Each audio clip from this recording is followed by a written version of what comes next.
name is Georges, and welcome to my review of Survivor 47, Episode 1. If you're new to my channel, I'm new to my channel as well. It's brand new, so please subscribe, like, and share, and help amplify my channel so we can have more of these conversations. Today I'm going to talk, like I said, I'm going to be reviewing Survivor 47, Episode 1. The structure of this episode is going to be very simple. We're going to go through 3 of the main storylines that were covered in this episode, and then I'm going to give you an update on my top 5, and so we can see where we are with my top 5, whether some of them are at risk of getting kicked out, whether some of them were kicked out. Before we get started, please like, share, and subscribe, and please leave me your thoughts about what you thought of episode 1. Were you happy with the results? Were you happy with who got sent out? What was the wildest scene in episode 1 for you? Because there were clearly a couple of wild scenes. There was clearly one very wild scene. Let me know if you know which wild scene I'm talking about, or let me know in the comments which scene was the wildest for you. So let's get to the main storylines of this episode, because it was crazy. So I'll save the best for last, but we'll start by a storyline which was still quite interesting.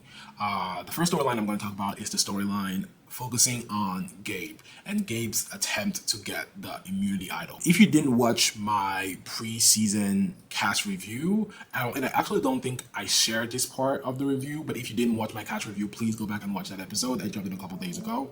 But here was my take on Gabe during my pre-season review. It used to be a cliche, and now it's not anymore. I want to make this a cliche again. I'm not here to make friends. You can cut corners, lie, cheat, and steal to get ahead and get little advantages that stack up throughout life. I hate Gabe. You know, I didn't know that I could make such strong opinions in like a 1-minute clip. But my God. I feel like he came in and he clearly is trying to be the villain. You know, that's his mission. He thinks that's how he's going to get the views. That's how he's going to make a name out of himself in and outside of this show. He's trying to be the villain. But also, I don't think Gabe could be anything else. You know, I think he came in thinking, I'm going to be the villain. But, bro, you're the villain because you can't be the hero. You literally, I feel like physically from what we just watched, that man can't be anything else but the villain. If you can't tell, I don't like Gabe. 7 seconds and I have such strong feelings about him. So immediately the episode starts, the minute we see Gabe, we see that he's a very strategic person. Well, unlike what I thought, he seems more planned and focused strategically than I thought he would be. I knew he was going to try to be the villain, and he definitely is the villain of the episode, and I think he's going to be the villain of the season. But he's going to be a better villain than I thought, because he seems to be better at strategy than I thought.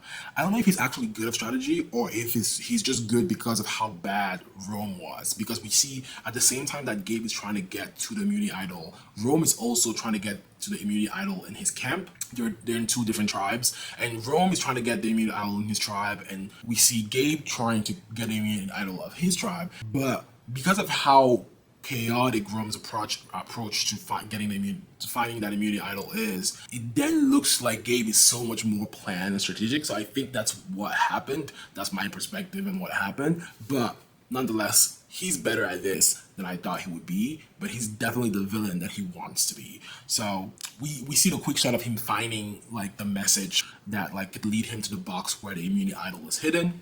In that scene, he's like right with TK at that moment and like somehow convinces TK to like step away so he can focus on the message while he's looking for the key. As he finds so he gets the message tells him what the key is, and so he's trying to go find the key to the box in which the immunity idol is hidden.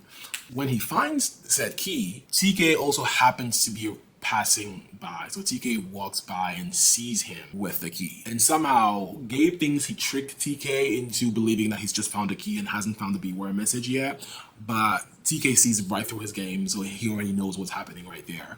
And I don't think he could have handled that better. Like, I mean, I think To be honest, I give him props for handling that situation because there's no way he could have handled that better. But like to make up the story about him just having found the key and like the way he handled it was strategically astute. I'm gonna give him that, even though I don't like the guy.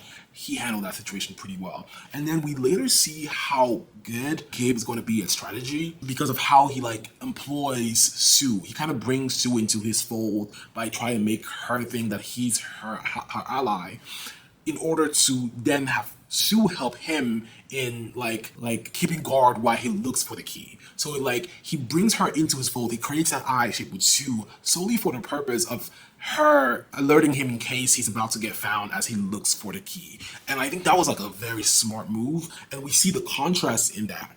And clearly, you know by now that my second storyline is going to be about Rome. But we see the contrast between Gabe and Rome. It's like the way Gabe goes about finding the keys and protecting himself from getting found is completely different from the chaotic way in which Rome goes toward it. Gabe is a lot more strategic about it. He uses ally shape in very strategic ways, and like it makes for a great episode. So long story short, Gabe ends up finding the key to the first immunity idol that leads him to a second challenge. But that immunity idol would have been valid only for one tribal, but it gives him the option for doing another challenge to find another immunity idol that would be valid for 3 idols. He does that pretty well as well. He does that very well too. Finds the immunity idol for 3 tribals. Then he gets a third challenge about getting an immunity idol until they get to the final 5. But then he decides to just stick with the 3 that he has. And to be honest, having an immunity idol for three tribals is already a big deal because I had the feeling that he was already rubbing people the wrong way and he was going to be at risk very fast. Something tells me that he's going to have to use that immunity idol within the first 3 tribals unless he's successful at like using the fact that he has an immunity idol into making people vote against someone else. So if he's able to like strategically manipulate people, manipulate the fact that the information that he has an idol to like convince people to never vote against him, that could be a smart strategic move for him to just keep having that idol for as long as possible without having to use it. So that was the storyline on Gabe, but overall, I have to say, he's playing pretty well and he's playing the villain pretty well.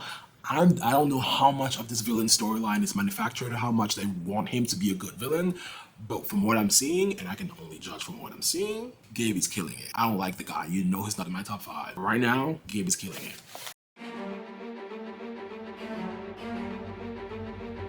Let's talk about Rome. So you heard me make a lot of contrast between Rome and Gabe and the way in which they approach finding their idols.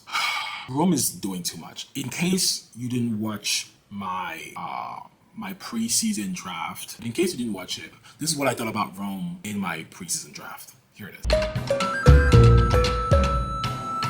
Give us like a 15-second narration of a challenge going on. All right, so we've got 2 teams, right? 2 squads. They're both going out. Wait, let me restart this because I got to think of a challenge. Yeah, Rome is giving me too much. Rome, you need to calm down. What? Like too much all at once. It's only been 5 seconds and I already feel like you're giving me too much. Like, how is that even possible? 7 seconds and you can get that much energy in 7 seconds? So it seems I was right. He's clearly doing too much. Like from the first 7 seconds, I was like too much. And in this episode, still too much. Even everyone is saying he's doing too much. Like, I mean, I get the adrenaline that you get from being on the first episode of like a monumental show like Survivor, but like the way he's going about trying to find this immunity idol is the most chaotic thing I've ever seen. First of all, unlike Gabe, he doesn't bring anyone into the fold, which I feel like most people wouldn't have brought anyone into the fold with that information. You wanted to keep it for yourself, so I get it, fine. But also he's not good at convincing people, at giving people a valid reason for why he's always kind of like in the bushes looking for something. And even when he almost gets caught, he doesn't seem to have a good enough excuse to give people to convince them that like he wasn't just looking for an idol. So quickly in his search for this idol, he turns his whole tribe against him. Everyone is suspicious of him. He would have been the one sent home. And the wildest thing is that he doesn't even seem to realize that. That's the saddest part of this, because he thinks he's playing an amazing game.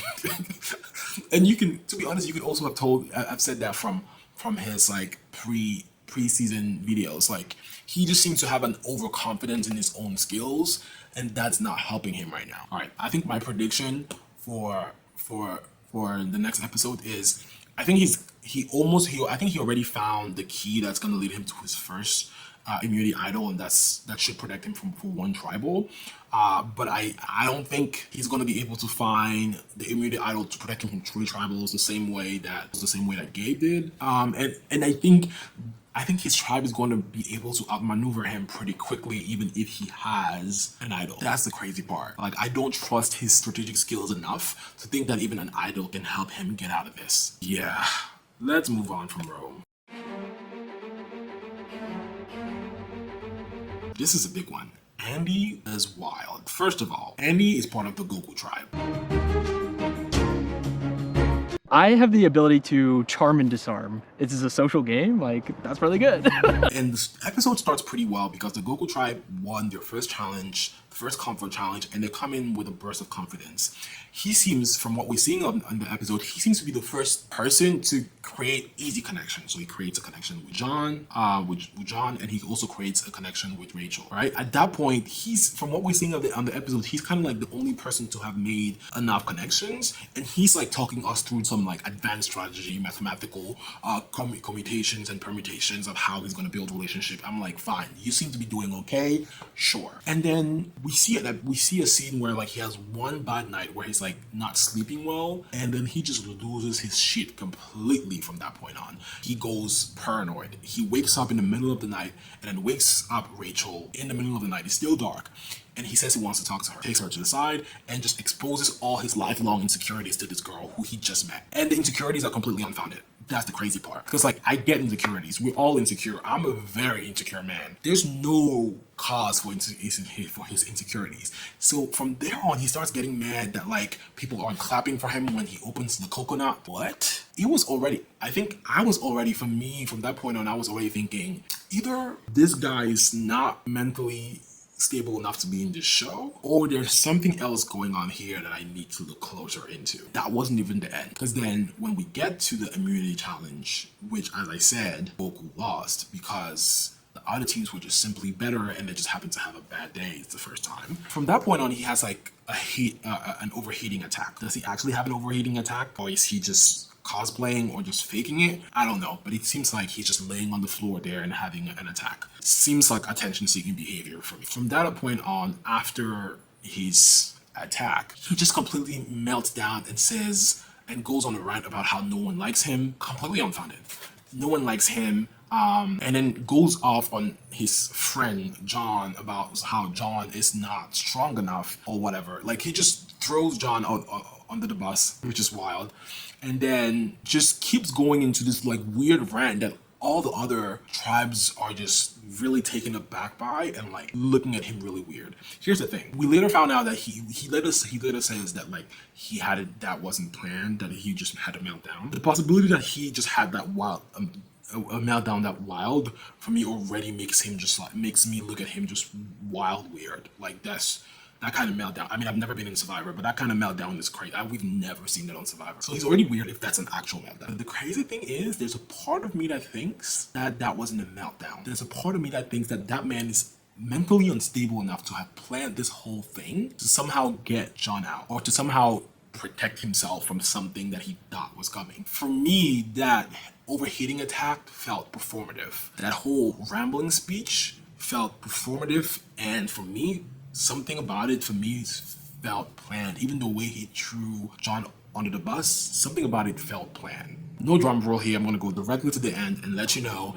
that at Tribal, John gets sent home. Everybody votes against John. So somehow he succeeded after that at convincing his whole tribe that John was the one to get sent home, although he's the one who has focused all their attention on him and has been dramatic as fuck. Side point here. If you're looking at this episode on a human level, I think he needed to stay more than John needed to stay on a personally human and personal journey level. The way John, and I'm a fan of John Levin, I'm a fan of Thoughts in America, clearly, but the way John took living that show demonstrated, we saw a man who kind of knew his journey, and he was already joking about how his family would make fun of him for leaving. The mental meltdown or the mental issues that this guy Andy has would have been made worse had he been kicked out. So on the human level, I would say it's a good thing that John left and not him, because on the human level, maybe it makes his insecurities or his mental instabilities better. But But my final reflection on this episode is this Goku tribe is the wackest tribe I've ever seen on the first episode. Apart from John, who just left. Like, the idea that they somehow, by kicking out John, they somehow maintain some form of physical strength with these two weak-ass guys is ridiculous. Physicality is never going to be his strength. They should have just focused on unity or something else that was going to push them forward. And so they kept this ticking time bomb within your tribe, and I don't know how this ends well for them. So let's take a quick look at my ranking. Lovett was in my top 5. He was kind of my wild card, as I said. If you remember from my last episode, my preseason episode, I said Lovett was my wild card. I didn't think he had the strength or the strategy to win, but I just liked the guy.